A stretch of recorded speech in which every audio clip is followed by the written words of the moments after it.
Chapter 10 of Shrimadbhaagavatha. Vidura lays down his bow. Om Shri Bhagavate Vasudevaya. It was just after the 13th year of the exile of the Pandavas. Vain efforts were made by them to get back their half of the kingdom from Duryodhana. The court of Dhritarashtra was a hotbed of intrigue. Old Bhishma tried to advise Duryodhana to make peace with the Pandavas. Drona in his own way tried to say the same thing. But it was all to no purpose. Duryodhana was bent on war, either war or the return of the Pandavas to the forest. With this end in view, Dhritarashtra sent Sanjaya the charioteer to the Pandava camp in Upaplavya, asking them to avert the war. He particularly requested gentle-hearted and noble Yudhishthira to go back to the forests instead of desiring the kingdom. Sanjaya came back to Hastina and he spoke harshly to the old king, censuring his avarice. The king could not sleep that night.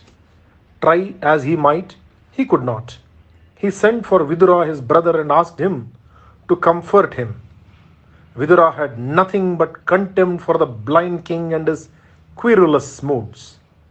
But at the same time, he was sorry for his brother.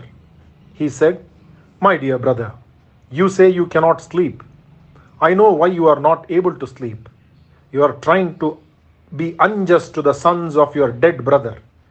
It is your sinful nature which is robbing you of your sleep. Listen to me. Let me take you back to the days when we had just lost Pandu. Do you remember the day when Kunti came to us with her 5 sons? You disliked the youngsters from that day. I know about it. I knew too about the dastardly plot you hatched with your son on the advice of Kanika to destroy them at Varanavata. You sent them to that city knowing fully well that they would be burned to death in the house of lac. I saved my brother's children and I know you have not forgiven me for it. You were given a second chance. Did you take it? No. Poor Yudhishthira was given the dry and barren piece of land by name Khandavaprastha. Because he made it beautiful, because he and his brothers were able to subdue all the kings of Bharatavarsha and perform the Rajasuya, your son became highly jealous of them and made up his mind to rob them. You endorsed his action in every way. You built the gambling hall and you cheated the sons of your brother. They lost their kingdom and themselves too. And when that unfortunate child, their queen Draupadi with her hair and mantle all awry, appealed to you for justice, for succor from the assault on her, you paid no heed to her words, and you allowed them to be banished to the forest for 13 years. Was that not wrong? And now what has happened? Yudhishthira has just fulfilled the conditions of the exile. He stayed in the forest for 12 years and the 13th year has also been completed. Now, after all this, he asks you for justice. All he wants is a share of the kingdom, and you, with your sons, are too avaricious to part with your ill-gotten gains. You refuse to listen to him. You send word to him again, asking him to go back to the forest. Is that not wrong? Even now it is not too late. In your old age you can have peace if you listen to Krishna, who is coming to you with a message of peace. Vidura tried to explain dharma to a king who was singularly devoid of it. A few days later, Krishna came to Hastina. In the council hall, he spoke to the king and to Duryodhana about their unjust behavior. Elders like Bhishma and Drona tried in vain to plead the cause of the Pandavas. Then Vidura spoke. Vidura said, "My dear brother, evidently you do not seem to realize the grave danger that awaits you and your sons. It is obvious that you have, in your foolishness, forgotten the dreadful oath of Bhima. Bhima, with his brothers, are hissing like a huge python ready to swallow your sons. Please return the kingdom to Yudhishthira. This Krishna, who is the Lord in human form, has declared that the Pandavas are dear to him. The gods therefore will side only with the Pandavas. Can you not see that Lakshmi, the goddess of wealth, will favor only the side where the Lord is present? All your past sins have taken a form, and that is your son Duryodhana. The wise say that one can be abandoned for the honor of the family for the sake of the village for the sake of the community, and the earth itself should be abandoned to save one's soul. Please abandon this Duryodhana. Listen to my advice. I am saying what is good for you. There was a moment of silence when he said this. Just a moment. Duryodhana then descended from his seat, and with him walked Radheya, Dushasana, and Shakuni. Duryodhana came and stood very near his uncle. His eyes were red and his lips were throbbing with anger. He would not even talk to Vidura directly. He said, "Who allowed this low-born man into this council hall? He is a traitor. He has been eating the salt of my father, the king, and shamelessly he is siding with our enemies.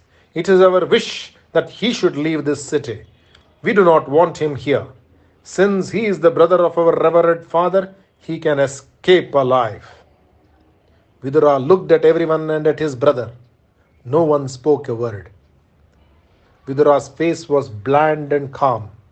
Only a slight sneer could be discerned on his lips. He thought of the Lord, and his mind was freed of all delusions of attachment, pain, sorrow.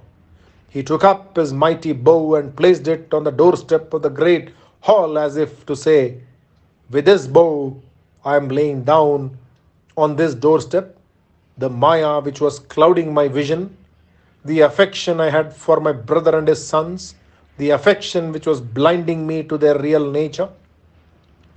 It was this Maya which had been tying me to this place all these years, and now I am able to shed it." Vidura walked out of the assembly without once looking back. Shri Krishna Pranamastu. Chapter 11 of Shrimadbhaagavatha. Vidura's return after the war. Om Shri Bhagavate Vasudevaya. Vidura left Hastina and went on a pilgrimage to all the holy rivers of Bharatavarsha. He wanted to visit all the tirthas which had been sanctified by the Lord in his three forms, Brahma, Vishnu, and Maheshwara.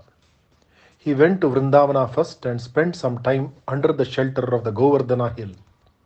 He walked all the way to the river Narmada and bathed in her waters, which were always clear. He visited Pampasaras, where Sri Rama once stayed while he searched for his Sita. Pushkara was one of the many tirthas. He went all over the surface of the country, dressed in tree barks, with his body covered with dust and with his hair all matted because of negligence and frequent baths in the several rivers. He was bent on only one thing, the feet of Narayana, and with this thought ever in his mind, he managed to shed the opposites and attain a semblance of peace. Vidura reached Prabhasa, the favorite spot of Krishna. There he heard about the annihilation of the family of Dhritarashtra, like the destruction of a bamboo forest by the fire which is born of the bamboo itself. He heard that Yudhishthira was now the sole monarch of the entire Bharatavarsha. He tried to grasp the facts. Protected as he was by the armor of detachment, still his heart was touched with a great sorrow, and quietly he walked towards the banks of Saraswati. From there he pursued his journey towards the Yamuna. On the banks of the river Yamuna, he met Uddhava. Uddhava sent him to sage Maitreya to learn Brahma Vidya. Vidura spent some time in the ashrama of Maitreya, and from there he travelled towards Hastina. He wanted to meet Yudhishthira and his brothers. He wanted to fall at the feet of his brother Dhritarashtra and console him and Gandhari in their sorrow. This was a mission he had to perform. After that, he was free to go to Badarikashrama and shed his frame. That was his intention, to perform tapas and attain freedom from the bondage called life. He had no desire. 35 years had passed since Yudhishthira began to rule the kingdom. He had now learned the art of detachment. The lesson he had learned was the lesson of dedication. His grandfather had taught him again and again that a king belonged to the people and not to himself. He could not afford to have feelings and emotions of his own. His sole concern should be the welfare of his subjects. Yudhishthira had no time to look back on the events of the long ago which precipitated the terrible war. He realized that blaming himself for the events of the past was wrong and fruitless. Yudhishthira had performed the Ashwamedha and he had earned peace of mind. He was ruling the earth which was bounded only by the sea on all sides. He was like Indra ruling the celestial kingdom. The earth was happy under his rule. The land was fruitful. The people were contented. There was rain in plenty, and the cows yielded milk, which was like Amrita. There was no theft, and goodness reigned in the hearts of all. Suddenly, Yudhishthira saw evil omens in the sky. He had seen them once before, and that was before the Kurukshetra war. The same planets had assumed the same positions relatively, and this spelt calamity, a great calamity to the world. When he was worried as to what the skies prophesied, Vidura arrived in Hastina. Yudhishthira was speechless with amazement and happiness. Tears flowed from his eyes at the sight of his beloved uncle. All the members of the royal family welcomed him. Dhritarashtra, Yuyutsu, Sanjaya, Kripa, Kunti, Gandhari, Draupadi, Subhadra, Uttara, Kripa, the wife of Drona, and the brothers of Yudhishthira. The meeting between Vidura and Dhritarashtra was very tender. The old king had been missing Vidura, and like the body welcoming the life breath which had left it for a while, he embraced his brother. After they had got over the first thrill, they all went into the inner chambers. The guest was made to take food and rest himself. Yudhishthira then asked him how he was and what he had been doing all these years. He said, "Did you think of us, of all, uncle, during these years? We have not forgotten you and your affection for us. During the days when we were young, you protected us under your wings, like a mother bird her fledglings. We would have been burnt in the house of lac with our mother long ago if it had not been for you. How have you been all these years? Tell us about the many tirthas you have visited. My lord, men like you, who have the form of the Lord ever present in your minds, are considered to be tirthas. When you visit the rivers polluted by ordinary men, you purify the tirthas. I have been told that Ganga, when she was beseeched by Bhagirath to come down to the earth, said, I am heavenly, and if I come to earth, the sins of those who bathe in me will contaminate me and rob me of my purity. I do not want that to happen. Bhagirath said, pure and holy men will bathe in you. They will be the ones to purify you. They are called Tirtha Rupas.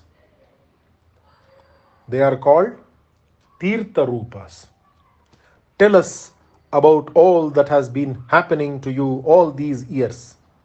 We are eager to hear your words. Vidura related to them what he had been doing. He described the many holy spots he had visited. Time passed very quickly and very pleasantly for all of them. Vidura spent some time with them in the palace. Most of it he spent in the company of his unfortunate brother Dhritarashtra. Shri Krishna Arpanamastu. Chapter 12 of Shrimadbhaagavatha. The end of Dhritarashtra. Om Namo Bhagavate Vasudevaya. Vidura, after spending a reasonable number of days in Hastina, realized that time was running short and that he should not waste any more time. He had to do what he had come there to do. He spoke to Dhritarashtra one day. He said, "My beloved brother, you have never listened to the words of advice I was wont to speak in those days. But this once you must listen to me. Leave this city and go to the forest. My lord, please abandon all these comforts and go far away from the city to the forest." Dhritarashtra turned his unseeing eyes on his brother and said, Dhritarashtra turned his unseeing eyes on his brother and said, "I do not understand what you are saying. Tell me why I should go to the forest at this old age, helpless as I am with this infirmity. Explain to me why I should go. I know there must be a reason behind this suggestion of yours, Vidura. Why do you ask me to go away?" Vidura spoke in a gentle and persuasive voice. He said, Dread Kala is coming fast towards us. There is nothing that can withstand its power. No word can coax it to go back. Death is very near. When the hand of Kala is touching you, you have to renounce this life which is very dear to you. What then can one say about the other things which are dear to us? Wealth, kinsmen, power. What can all these do when death draws near? Let me speak candidly some home truths. You have no one whom you call yours. Your father, your brother, your friends, your sons are all gone, buried in the depth of oblivion. As for your body, old age has swallowed almost all of it. Think of the house you live in. Even that does not belong to you. Your sons were killed by Bhima, and it is food given by that Bhima which you are eating. Surely life is very dear to you if you are prepared to undergo such humiliation. This life of yours, my dear brother, is allowed to you out of sufferance. You tried to kill the Pandavas in the house of lack. You tried to kill Bhima by mixing poison with his food. You insulted them and their queen in the court. You stole from them their wealth and their kingdom. And yet, they have granted you this life. What is the use of living in such ignominy, my brother? Even if you are unwilling to relinquish this life and these comforts, death is not going to spare you. Whether you like it or not, this body of yours is growing old and with age like a garment which has been used constantly. Ponder on these truths for a moment. Be brave for a change.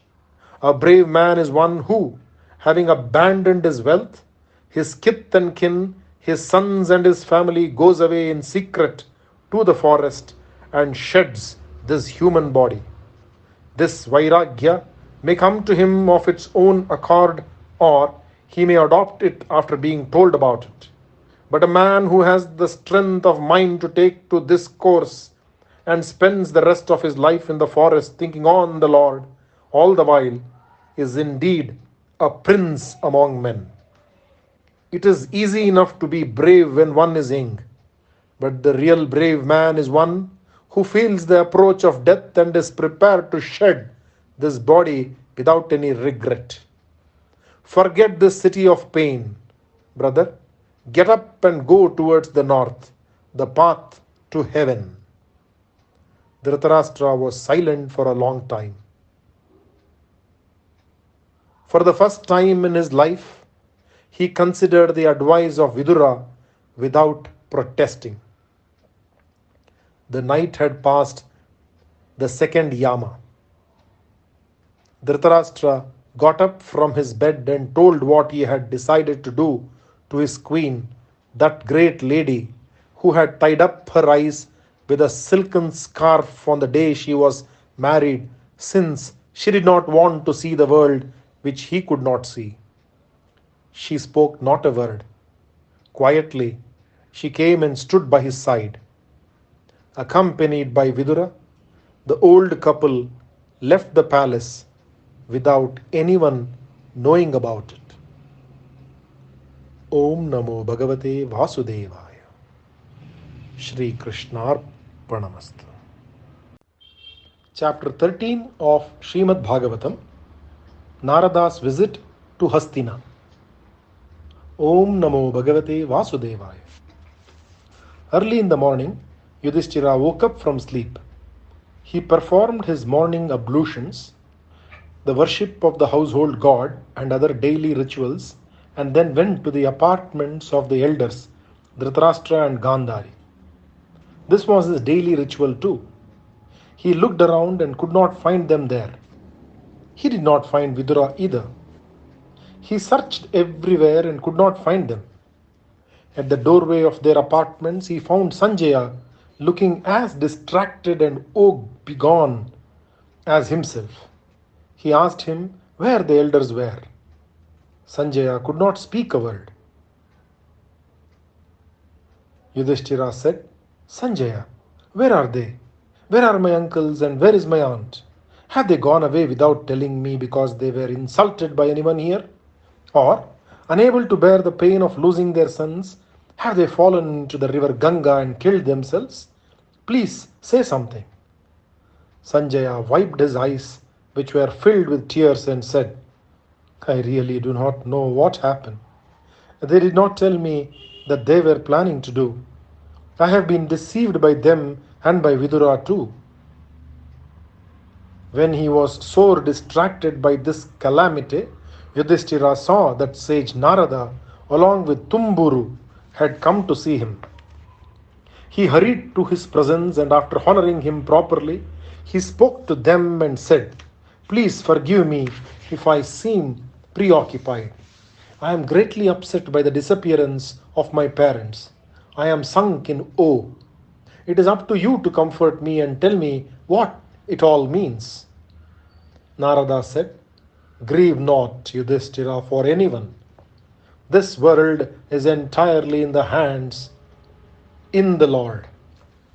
He is the one who brings people together, makes them live together for a while, and then part forever. Consider the bullock. The master pierces its nostrils and threads a rope through it. He then loads the back of the animal with the burden it has to carry.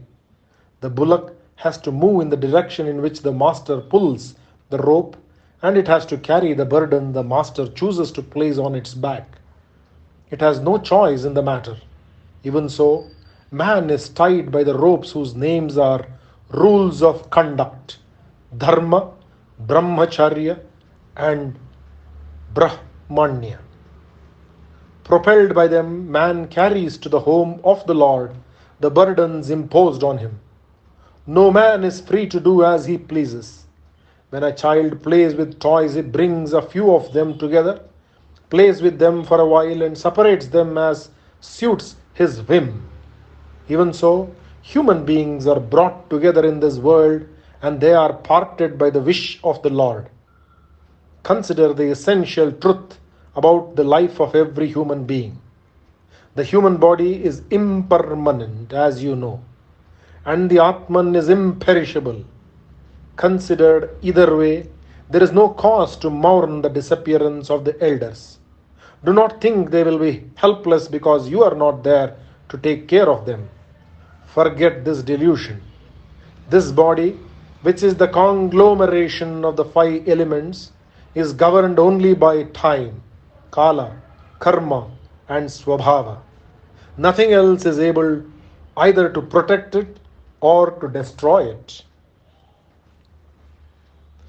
Yudhishthira, listen to me carefully. The Lord has taken a name and a form and has been born on this earth to destroy evil. His work is ended. You will remain on this earth only as long as he does. As for your uncles, Dhritarashtra has now reached the ashramas of the rishis. The river Ganga, when she descended to the earth, divided herself into 7 streams, and that spot is named Saptasrothas. On the banks of that holy lake, your uncle is now spending his time preparing himself for the life to come. 5 days from today, he will find release from this human bondage. His body, as well as that of his queen Gandhari, will be burned to ashes in the ashrama. Having witnessed this, your uncle Vidura will travel towards the Tirthas once again, and when he reaches Bhadrikashrama, he will also shed his body. Remember all that I have said and abandon this grief. Narada then took leave of the Pandavas, and Yudhishthira consoled himself with the words of wisdom spoken by Narada. Shri Krishna Arpanamastu.